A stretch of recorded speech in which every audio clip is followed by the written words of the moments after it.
Hey everybody, between some cuts, I did do a little bit more painting, so yeah.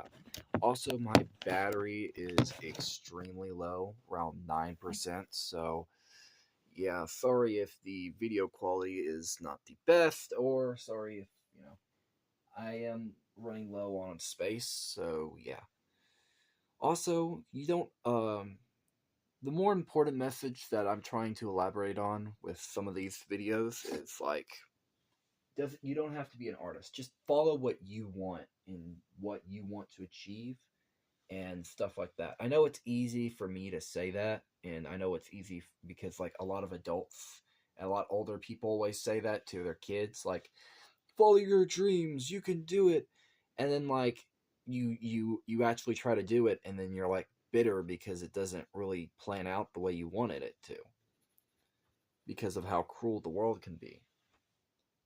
In my experience, that's often the case. That's just a crappy, there we go, part of life.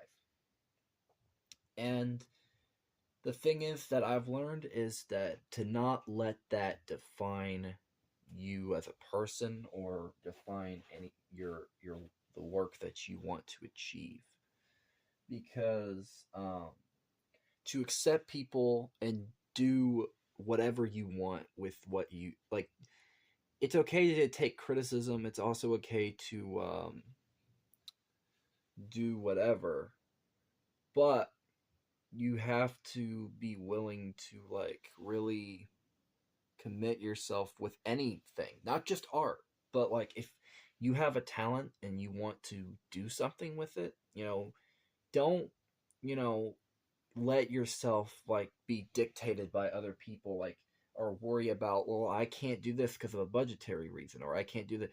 Like, that's the thing. I spent a lot of time doing the same thing and worrying about, well, I can't, should I just quit if I, go, if I can't get to art school, or I can't, if I'm not that talented? What if, what if? You can't always worry about what if. You know, that's the most important thing I had to learn. And the most like I have a passion for something, but like it's not always just about passion. It's about finding the drive to push out all the voices and all, like, whether it's your fear, whether it's your anxiety, whether it's this, that, and the other, and just to silence it all and push forward, not to prove to anybody, but to prove to yourself that you can do it. Because that's the most important thing. With this channel, I had to have a friend help me, but I had to prove to myself, I like, well, what, like, I have to prove to myself each day, I can do this. I can do this. Whether, even if people, compliment me or stuff like that, like there's always a part of you that's going to be like very negative and critical of yourself. Oh, you can't do this. If you can do this, you would have already done it. You're screwing up. You're doing this. That's the background noise. Don't let it get to you. Because it took me a while to really understand and grasp how important it is to just let go. Like, to quote Master Oogway from Kung Fu Panda, yesterday is history, tomorrow is a mystery, but today is a gift. That's why it's called the present.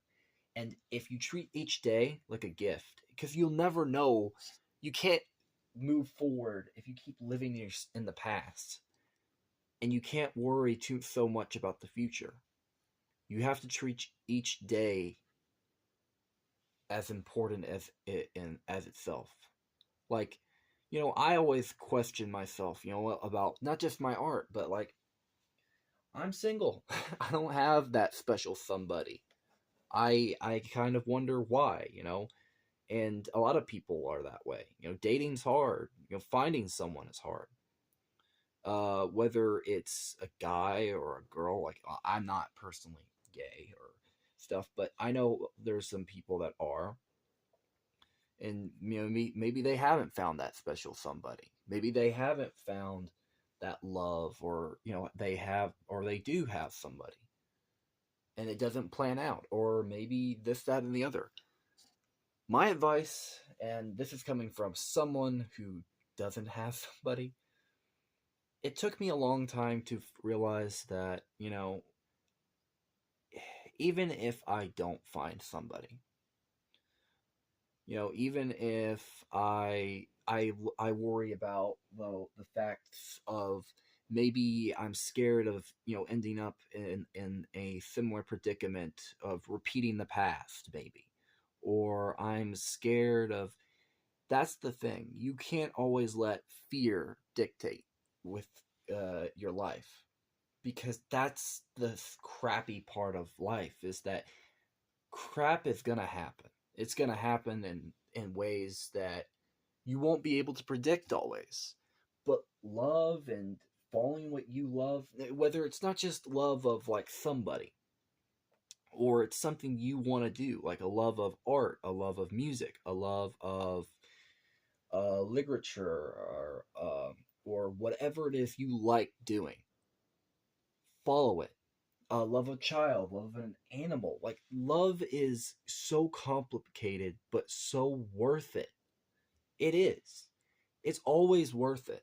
Whether it's human love or anything, it's always worth it, because how I view it is that even if I haven't experienced finding that somebody, maybe I will. Maybe there's a chance.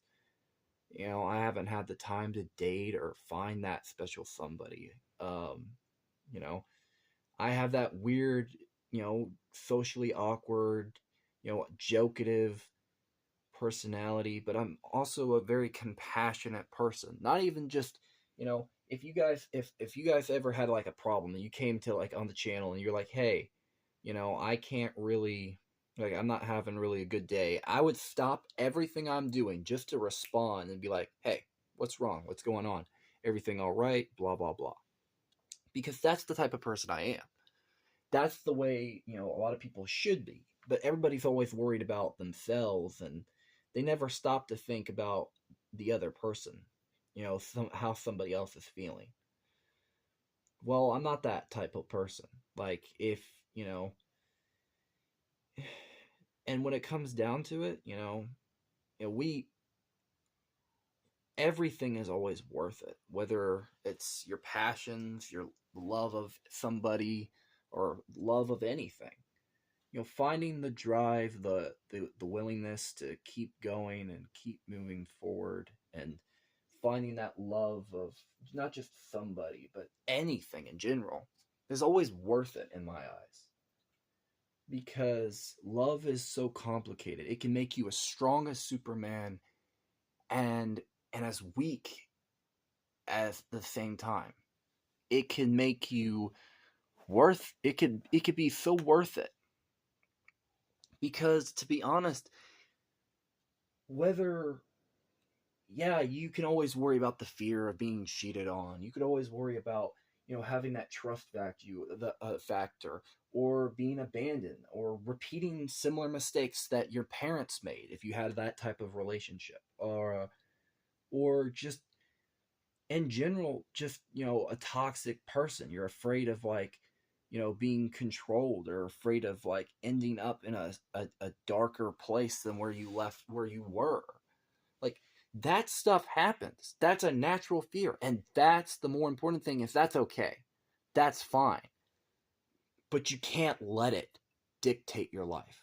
You can't let it destroy you mentally, physically. And if you can find an outlet, like for me, my outlet is drawing. My outlet's painting.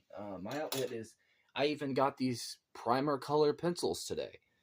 Like experimenting, like being creative, doing, like, hanging out with your friends, talking to someone. That's another thing. Talk to people. Not everybody's gonna sit there and want to hear it, but there's a lot of, like, the ones you care about, if they really love you, or if they're really a good person, they'll listen. And that's the best quality anyone can have, is listening. And I know a lot of people that have that quality. And if they're watching this, and that is the best quality that anyone could have, because it makes someone actually feel heard and great, and it makes them feel like, wow, like I actually have somebody that cares. And to be honest, you know, that's really great. You know, now if somebody, you have to always be careful because there are people that'll just drag you down, and you don't want to be dragged down with them. But sometimes everybody needs a bit of help, a friend, a hug, a kiss, whatever, whether whatever you are, you know, it doesn't matter. But for me personally, that's the most important thing anyone could do. Is like just be there for one another, whether it is family or it's just some random stranger, like just helping out. Now, there are some jerks and creepos that just take advantage, and I'm not going to sit there and not acknowledge that those people exist. You have to be careful, you have to be somewhat guarded. You can't be overly open, but you can be there for a lot of for people. That's the most important thing. So, um, yeah. I wanted to end it here. Hopefully you guys enjoyed. Sorry if the battery's very low, and when I was editing, I did a little bit more work painting wise. I'm still using these like waterproof things, and I'm also using some primer colored pencils, which are very great. I highly recommend them. They're a little bit expensive, but if you need certain colors, get them one by one. They're like two something sometimes, depending on where you're getting them from, like Hobby Lobby or places. So if you're doing regular media, but yeah, hopefully you guys enjoy part 3 to this little series. Just a little rambling, just talking and stuff like that. But yeah, hopefully you guys enjoy. Like, comment, subscribe, all that jazz. And if you're not satisfied, leave a dislike. It's, you know, comment why. It doesn't matter. Peace. Bye bye.